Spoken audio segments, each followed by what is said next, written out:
Stop writing. Baby, wannan waye ka san shi ne? Ka ba taba ganin wannan ba. Baki gane da wani ne wanda uwarki ta bari. Au kenan da aka zubar da kai a bola baka mutu ba sai da ka dawo? Wallahi Salisu ne ya tsince ni.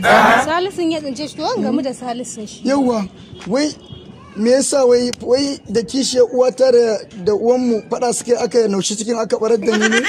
A'a wallahi ni ne nan da naga tun a cikin ka naga kayi wani gefe na sandan iska za a haifa na nushe ta. Kware kuwa. Ba a gaya wannan. Wato ta ciki ga sandan iska ne? Tun a ciki ta gefe cikin ka a gefe yazo. Da ta nikin mun bakin cikin zuwa duniya wallahi. Ai ko ana barar da ni a shirin rayu. Da ai ni ban so ka rayu. Ga wannan kasha tankuna kama. Wannan dan giyan saurayin ki na dan giyan nan. A dan shalishu ne. Ba a gaya wa dan yau.